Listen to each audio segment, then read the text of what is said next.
Mandat, vous allez voir un Congo nouveau, un Congo fort, un Congo puissant et prospère, un Congo qui va parler de l'Afrique à travers le monde entier.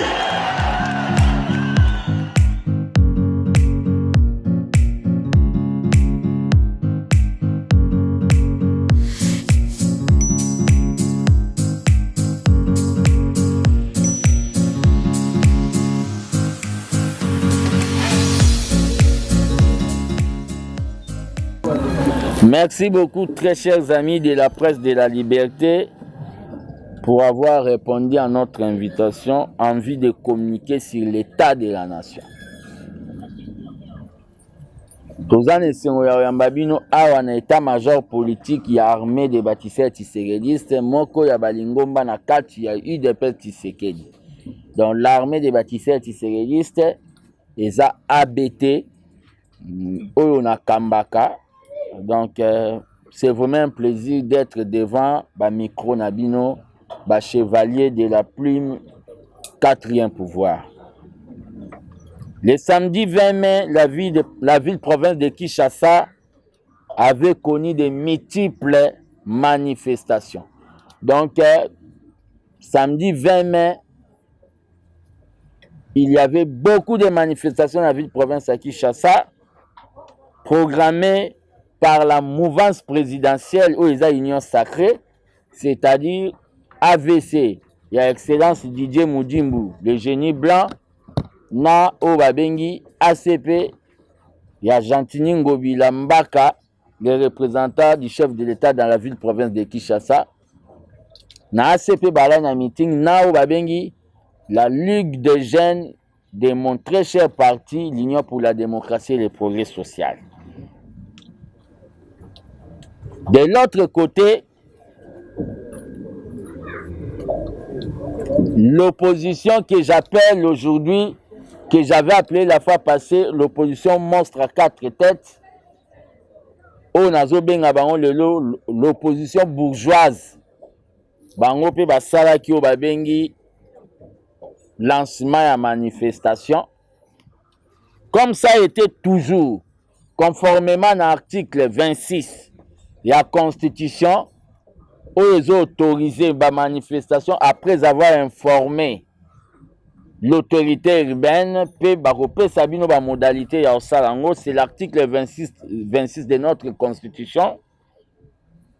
L'autorité urbaine de la ville de Kinshasa, Gentini Ngobila, avait fixé au Babengi. D'abord, il avait respecté les principes démocratiques et avait déterminé au Babengi ba itinéraire. Pour tokutana na bangote, bangope bakutana bisote. Donc on a ici, c'est à exploiter 3 districts, si je ne m'abuse pas, et à la na Tchangu, ACP, Ligue des jeunes na bango balai na meeting, biso moamba bango, je crois bien Funa. C'était ça. Pour tokutana te. Mais tellement l'opposition bourgeoise de Bukangalonzo et Iranium,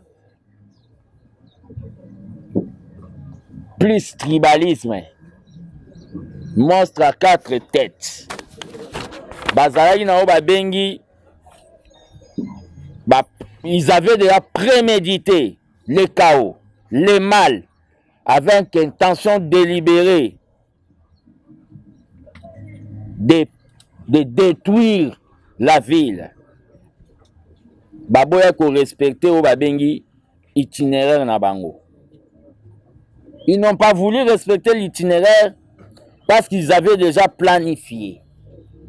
Et la police oyo azana au Babengi responsabilité ya ko rétablir l'ordre public, l'autorité de l'État ayaki po barrer bango ba route, a barrer bango route.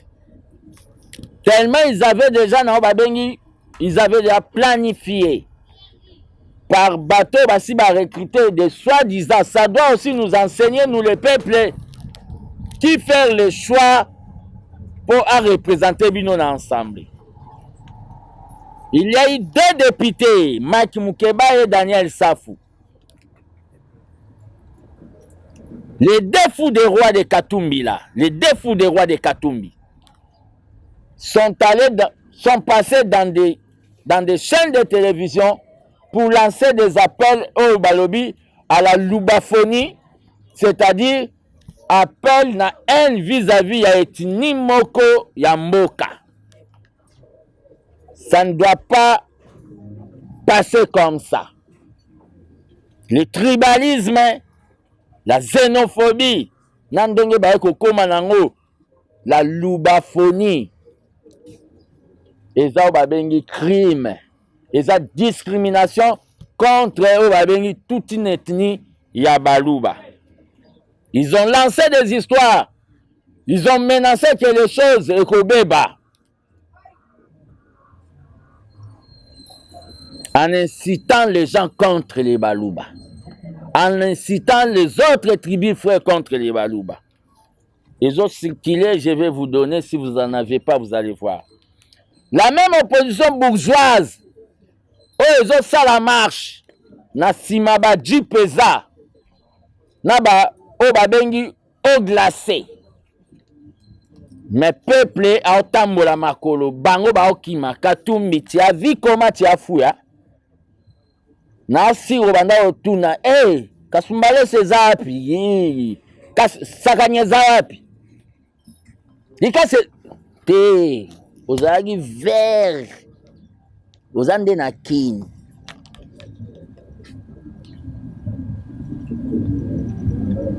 Cette opposition monstre à quatre têtes,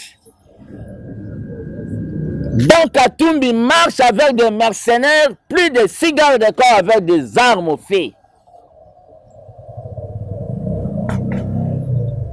Cette opposition monstre à 4 têtes, oyo kosa comme il respire, bazo kosa neti bazo pema, qu'on a tiré balle réelle na voiture à Katumbi. Quand on vous tire balle réelle, normalement il faut percer na kicho yovandi. Et bête même na vitre à ciment. Eza babengi libanga perdu ya ba militant na bango babandaki ko sala la police violence. Cette opposition monstre à 4 têtes doit être réencadrée aujourd'hui. Je le dis et je le reconfirme. Au Congo, il n'y a qu'un seul opposant qui est monsieur le président honoraire Joseph Kabila. Tous ces gens-là, ce sont des aînés, des aventuriers. Ce sont des sous-traitants de Paul Kagame. Ce sont les gens qui ont constitué branche politique. Il y a Paul Kagame envie de fragiliser le pouvoir du peuple d'abord. On ne vous laissera pas même une seconde. Infraction grave. Cette opposition bourgeoise, monstre à 4 têtes, de Katumbi l'Iranium, de Matata Mponyo, Bukanga Lonzo, de Faoulou, président de nuit, de Délice Sanga, Mutaketo, a instrumentalisé des gangs au Nalingala Tobenga Rabakuluna. A même instrumentalisé des mineurs pour battre bango comme bouc émissaire en vie bas exploitant. Cette fameuse opposition bourgeoise monstre à 4 têtes, ils ont démontré noir sur blanc comment bazaba malhonnête, bazaba toi le kuta. Lokuta monene, lokuta monene. Oya kanisaka, fatia kokwea, waya. Ils ont démontré comment bazaba tuyao babengi ba malhonnête. Je dois vous le dire. Dans le lien de lieutenant de cet opposant Presse Pengue, va même à l'hôpital pour filmer journaliste à moi si Joel Joko pour transformer journaliste en militant, il y a Lamouka. Et la journaliste a refusé. Cette opposition Denis Mukwege.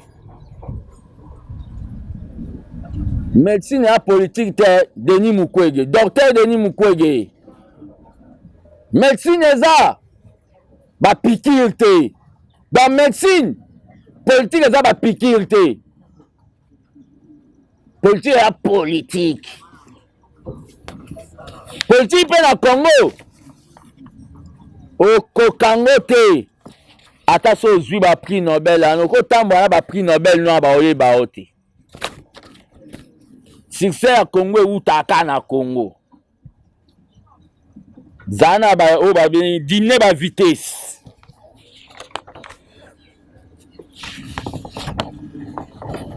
Ils ont créé beaucoup de dégâts. 23 policiers blessés. Policiers à Moutouté. 20 personnes interpellées. On les a bilan. 6 machettes trouvées dans 4 yaba manifestants. 2 jeeps Land Cruiser à la police saccagés par des militants fanatiques tribalistes. Il y a opposition à 4 monstres à 4 tels. 2 sous-siètes incendiés.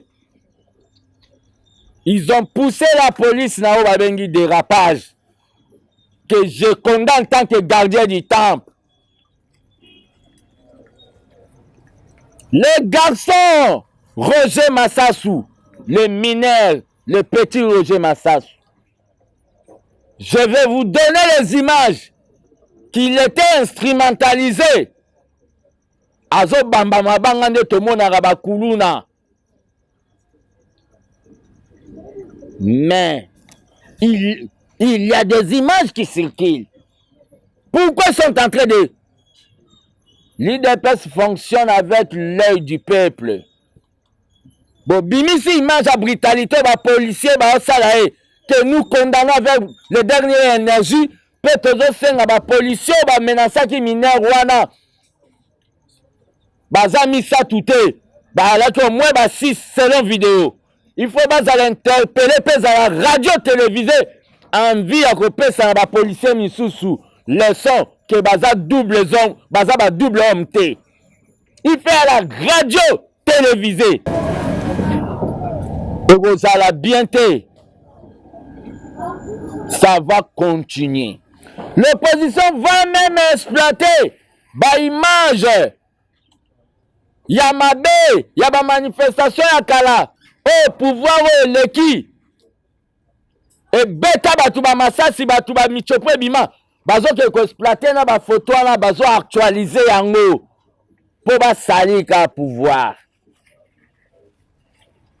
Monsieur le coordonnateur à la voix de sans voix, que ça la fanatisme était, ça attendre non babengi monitoring, il y a des manifestations qui passent dans une radio de la place pour qualifier que nous sommes responsables.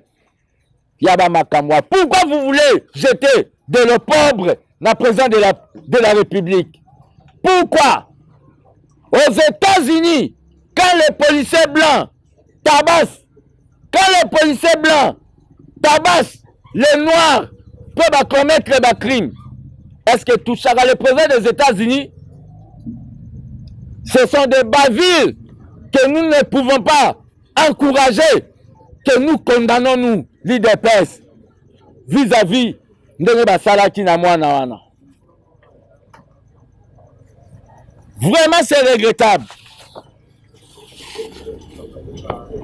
Des leaders qui marchent avec des jeeps derrière.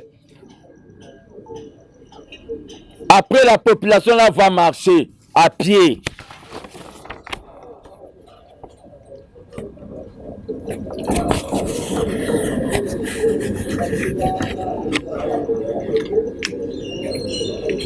Nous sommes dans un processus de la maturation de notre démocratie.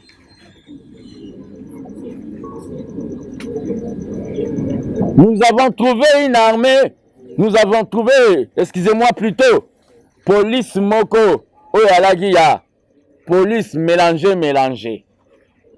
Il y a brassage, RCD Goma, RCD KML, MLC, version rébellion Sidoubangi. Bango tout bakoti plus bakadogo. Ça nécessite une réforme.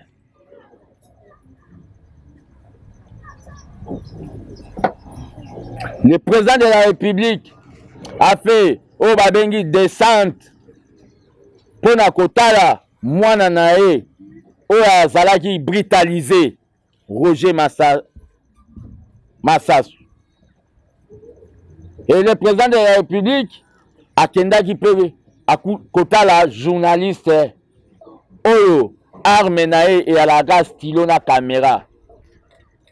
Joel Talande bokomi ko sopan. Mais chose étonnante, quelqu'un qui porte des soutanes avec un état civil marié, mais entre guillemets prêtre, passe dans une des radios pour dire ça c'est Monsieur l'abbé Cholé.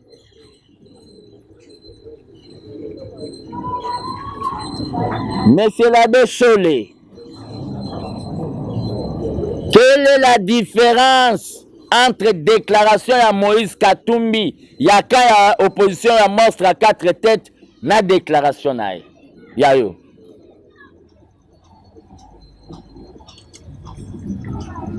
Qu'est-ce qui prouve en vertu?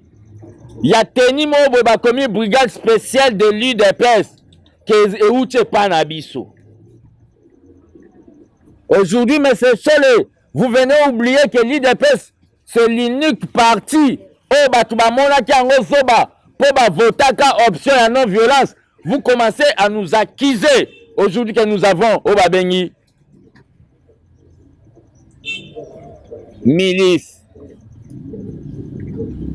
Monsieur Cholé, nous savons très bien que vous êtes dans une coalition politico-religieuse avec la Mouka. Bozouaka Mbongo, il y a Iranium. Chaque mois, c'est pour cela que vous prenez position. Nous savons très bien. Mais nous ne quitterons pas l'église catholique parce que l'église catholique ne vous appartient pas. Personnellement, tous les combattants de l'UDPS qui sont catholiques, bakolongwa l'église catholique te pona yo Cholé na Mbongo. Mais tu continues à regretter Cardinal Maloula.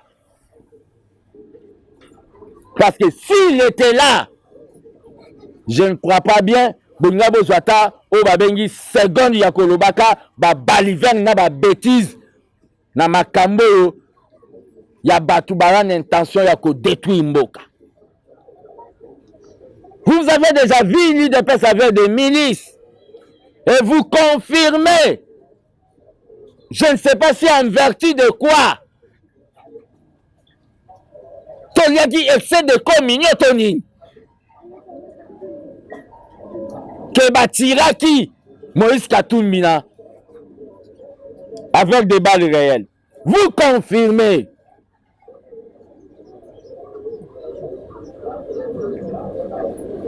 Continuons comme sous to tombo la soutane to ebelo ya la nation.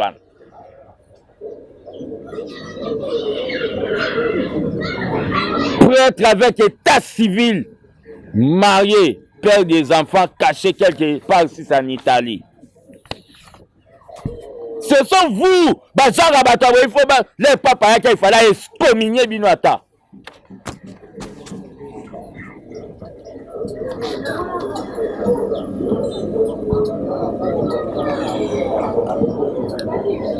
Mata Tamponio, tu prends même le courage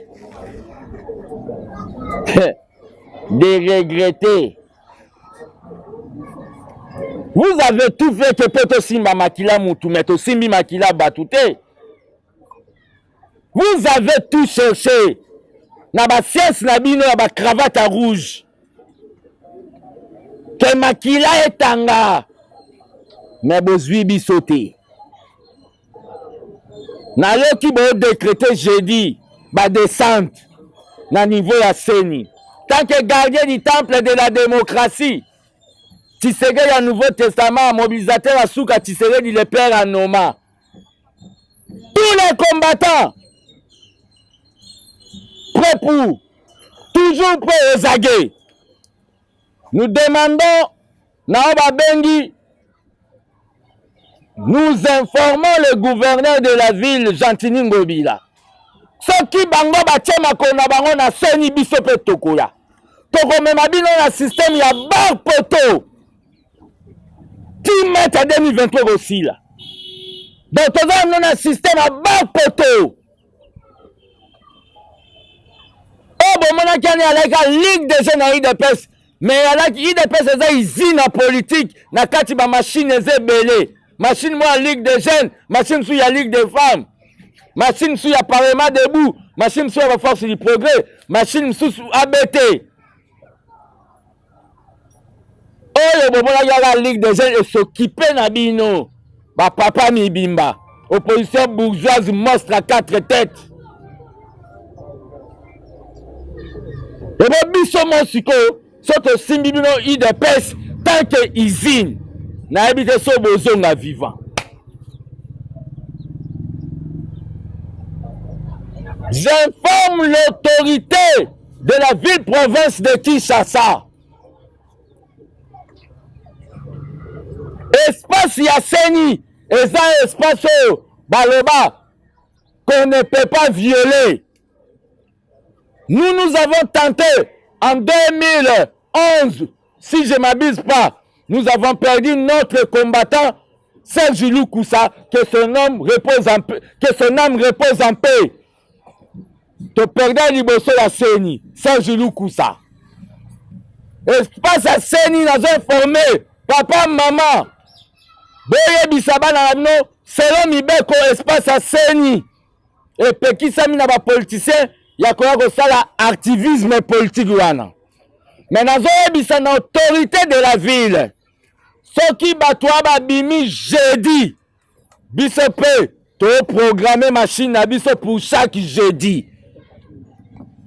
Toko bando bete la biloga ba bar poto qui mate go sila na 2023.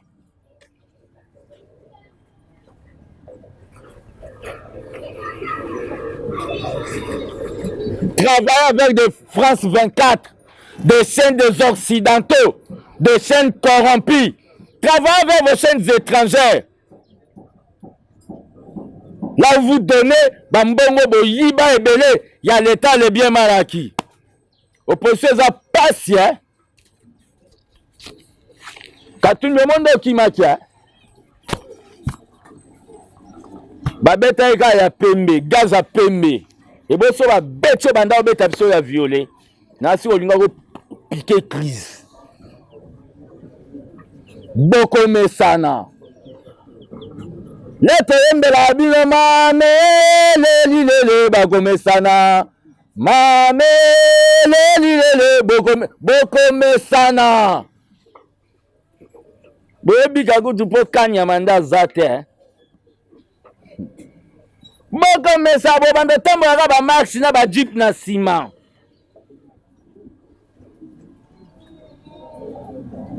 Biso to sali marche na so félicitations et outils et pas CG Kabouya na ba jeune nyonso ya UDPS. Félicitations na ba parti ya Union Sacrée. Oh bazaka Union Sacrée ya ba manette na cravate te oh babima na nzela wana na tangi kombo ya AVC. Ya Didier Moudimbu na ACP ya Gentini Ngobila. Félicitations to baïda komona da ba Union Sacrée. Oso biso to beti siffler. Bango pe babi ouais toza nous sommes prêts. Na ba Union Sacrée. Ya ba charte signature à charte to baïda komona bino déjà. J'informe pour cette occasion na ba combattant nyonso ya UDPS. Ya ville province de Kinshasa. Le CG à l'équipe à CG Nyonso, Augustin Kabouya Mwana Bouté, le chef du parti, le vice-président de l'International Socialiste, a voyagé qui en Europe, précisément en Belgique. À cause de samedi, tous à de manière spontanée dans l'aéroport, pour que nous ayons Mwana Bouté, les défenseurs de l'identité idépécienne, tous à libérer dans l'aéroport. Je suis en train de vous dire tous nos détracteurs. Quand vous voyez que Augustin Kabouya a rassemblé les ténors de l'IDPS comme fils Moukobo et aussi pour poli match, mais match n'a pas été. On ne change pas l'équipe qui gagne. Allez acheter France 24, acheter des agences Reuters, acheter toutes ces chaînes-là. Mais la vérité restera la vérité. Et tu gagnes que somme malade batumsu basala ba accident ba moto. Pour l'accès que baza ba victime, ya marche. Comparer n'est pas raison. Ba pouvoir eleke alagi mutakwa ina marche akufi ba ibiye balatisi ba croix rouge balatisi ba soda bilamba croix rouge. Nous on n'a pas le temps de faire ça. On n'a pas le temps de faire ça.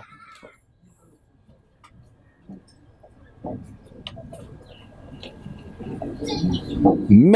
Mike Moukebaye et M. Daniel Safou doivent être sanctionnés pour des propos de haine contre Tinimoko Yamboka.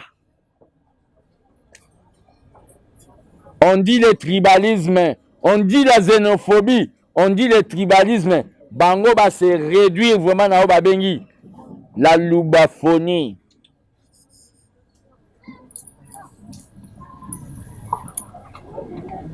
J'ai dit et je vous remercie.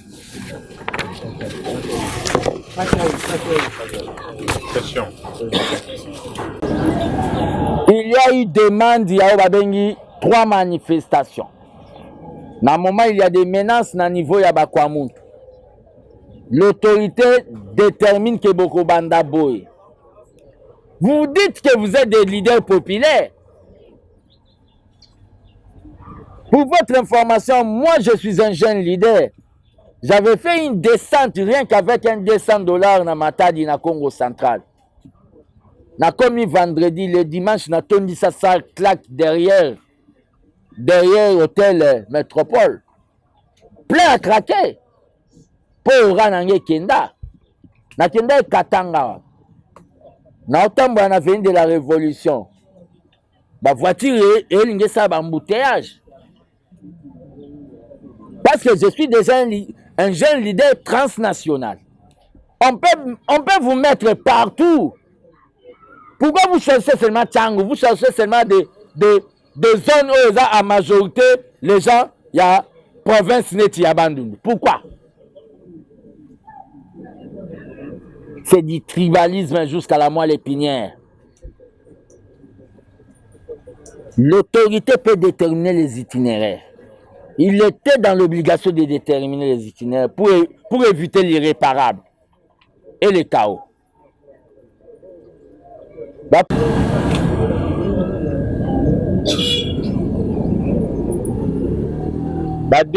Donc, les hommes ne pas à la police.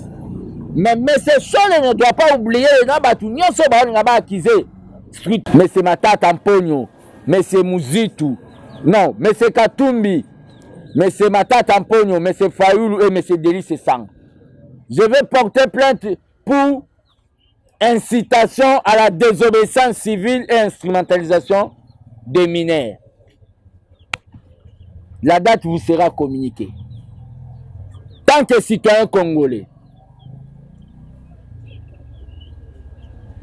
na tribunal à Gombe, je vais porter plainte contre, je le dis encore, je vais porter plainte tant que citoyen congolais à M. Moïse Katumbi, à M. Martin Fayoulou, à M. Délice Sanga, à M.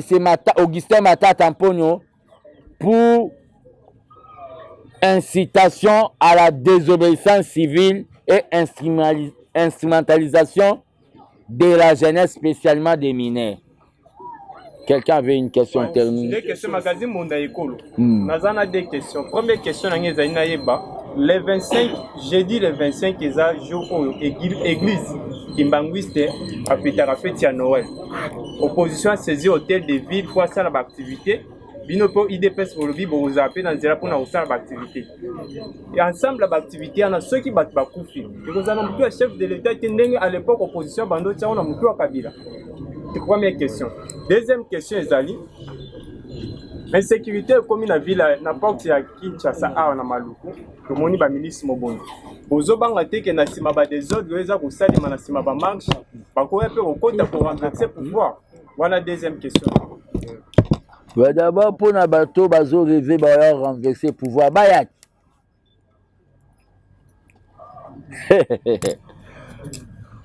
Naebisa toujours na bateau ba renverser pouvoir, ils n'auront pas même le temps que nous avons pris les pouvoirs. Quand à l'heure aux prononcé que nous avons pris les pouvoirs, na minute à toi envahir babalabala. Peto bandio babengi chasse na famille na bino, chasse place maman na bino azalaka, chasse place noko na bino azalaka. Bozwa kutu tante.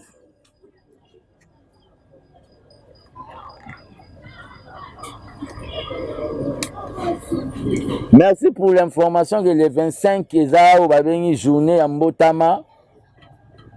Noël Yabakimbangiste, l'autorité urbaine où eza Gentini Ngobila. Je crois bien pour sécuriser la plus grande église africaine, panafricaine, où eza Kimbangiste est obligé d'annuler toute manifestation le jour du mercredi 25. Pour sécuriser les Kimbangistes. Fils Mokoko, la ligne a toute la question. On est en garder du table parce qu'on est quand même le temps. La marambo, mon tata pour à lobby en marche. Le terre, président Félix. Mais nous, pour rappeler qu'ils sont dans ou à Zala du Premier ministre. La malheureuse, ça là, pour tout le monde a remis comme ça, le conseil. Deuxième question. Denis, c'est ça, on va voter. Tori koyeba na politique monde asala la politique à partir à Genève. Otomoni quand même na marche na ngambo mususu tomoni bana mike pe mingi. Nani abenga ki bango baika pour un sentiment politique. Tokomi à télévision Pépenge Fofana. Merci Tokomi à Pépenge Fofana. Matata mponyo normalement il fallait kangane na munoko. Pour ça, on a bien évalué le niveau nae. Azana no babengi mwana gardienne, mwana maternelle na mambwetali politique opposition. Ezaka na complexe ba faulu, nde baza complexe na bato bazwa ba mbongo même na ndenga ba compte ba bien malaki. Ya onde ba oteka pouvoir en autre ata ya opposition. Dans ma tête en point, on a bien évalué dans un méca. On a bien un niveau naïf vraiment la mamboulem sous la contestation opposition. Azana obabengi école dans une école primaire, Azana maternelle gardienne. Beaucoup de ces paroles te passent à la même communiqué à l'opposition. Wana point. Les erreurs politiques complexes. Yaba fayoul na ba délit c'est sang. Pour na marambo lobby ba délit c'est sanga. Soki mwana bandaka politique na âge nini ezaka ko balobaka ke sans conscience n'est que ruine de l'âme. Donc moni mutu soko comme ça likambu sur haine. Même so ba so ke fatia za mwa mobali so yina yo loba te aza mwa mwasi. So ba so ke fils mko ndenga zana alati moniera pembe soko yina te alati moniera noir. Badeli c'est ça à bazar to ba ça la science sans conscience n'est que ruine de l'âme. Normalement na mboka na biso poko mao ba bengi actionnaire na mambotali ya politique, il faut que ça 18 ans. Peu à la membre. Ils sont allés prendre des koulouna et les instrumentaliser. Les images ya moi na neza na opé sabinon. Bonjour, ouais. Ngana go bana kota I DPS na âge à 15 ans. Mais na tikala kokende marche te l'air na alaka na 15 ans bas président cellulaire na ngai aza vivant auti na Sonas azaki conseiller à Kabila en matière d'énergie Célestin Moubiaï. Alobaki na ngai ke yepo kende marche yende président cellulaire na ngai. Coach nanga. Alors ben nanga que yopo kende marche il faut kokisa âge à 18 ans. Donc j'ai assisté na ba réunion école du parti tina kokisa à 18 ans. Mais on a vu on a amené des mineurs dans la rue. Au moment bana na bango bazana o babengi ba salon des enfants entrée ya hôtel à écran plasma Android.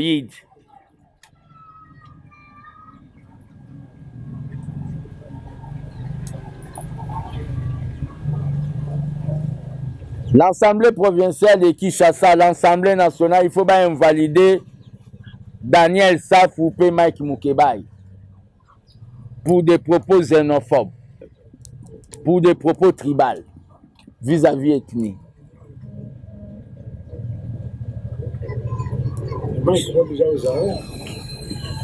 Il doit subir. Il doit subir.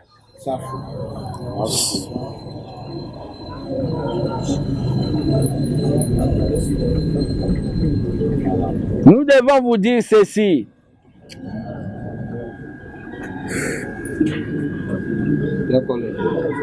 Nous devons vous dire ceci.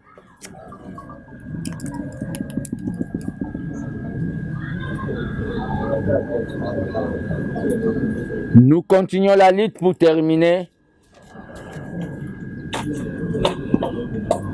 Nous sommes dans ce que j'ai appelé ici, à dire ici, la phase du processus de la matérialisation de notre démocratie. Démocratie n'a pas son âme qualité. Même dans des vieilles démocraties, quand les gens n'ont pas respecté la décision où la police et si bangoto mairie, la police est accentuée à rappeler au babengi méthode ne ya kosala. Mais nous condamnons brutalité au mususu et comme dérapage. Nous condamnons brutalité vis-à-vis à mineur Wana, malgré tout, malgré qu'il était là, malgré qu'il était manipulé. Nous condamnons ça. Nous disons aux parents de bien vouloir contrôler Bananabiso, nos petits, parce que les politiciens, pour le pouvoir, ils sont prêts même à sacrifier toute la nation. Comme ils sont là, ils sont prêts à sacrifier toute la nation. Mais bazana malchance. Bango tout balula ka moi simoko, bango tout 4 balula ka moi simoko mon pouvoir. Kalate ba bundela moi swan. Bazana malchance. Opposition monstre wana. Katumbi. Matata. Delice Sang. Fayulu. Bazo welaka mwasi moro. Mwasi ango. Ezao babengi kicha fati. Kalate ba opanzana. Je dis, je vous remercie.